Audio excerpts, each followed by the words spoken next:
अस्सलामु अलैकुम, welcome to my YouTube channel life with KS। आज हम आपके लिए लाए हैं दादी अम्मा की पिटारी से और उनके तजुर्बात से हासिल करदा ऐसे घरेलू टोटके जो कि हमारी रोज़मर्रा की घरेलू ज़िंदगी के लिए बहुत ही मुफीद हैं।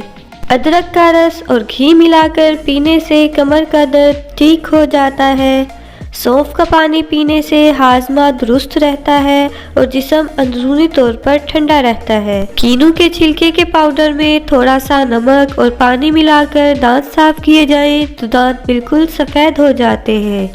नीम गर्म पानी में कीनू के छिलके डालकर नहाया जाए तो जिस्म की थकावट दूर हो जाती है। दांत के दर्द में सदियों से चलता आया ये टोटका हमेशा से ही मुफीद रहा है। बस जब भी दांत या दाढ़ में दर्द हो आप लौंग का तेल लगाएं और फ़ायदा पाएं।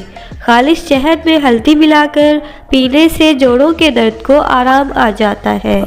वो लोग जिनके हाथ कपकपाहट का शिकार रहते हैं, वो लोग अगर अपने खाने में नमक की मिकदार कम कर दें और रोज़ाना फजर की नमाज के बाद बगैर जूतों के शबनम आलूद घास पर टहला करें तो कुछ ही अरसा में उनके हाथों की कपकपाहट दूर हो जाएगी इंशाअल्लाह। अगर किसी का नाखून पक जाए या उंगली वगैरह तो बाज़ार से एक पौधा मिलता है जिसका नाम आँख है, जिसके अंदर से दूध निकलता है।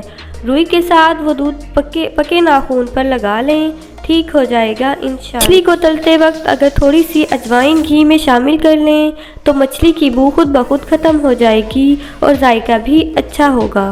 अगर आप चाहते हैं कि आपके घर के तमाम अफराद बीमारियों से महफूज रहें तो सालन में एक चुटकी कलौंजी मिलाना कभी न भूलें। कमर दर्द का दादी माँ का एक और बेहतरीन टोटका।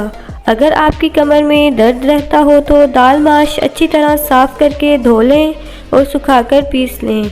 निहार मुँह उसका आधा चाय का चम्मच पानी या दूध के हमरा खाएं, कमर दर्द ठीक हो जाएगा। अगर आपको वीडियो अच्छी लगी हो तो इसे लाइक करें और हमारे चैनल को सब्सक्राइब करें। Thanks for watching. अल्लाह हाफिज़।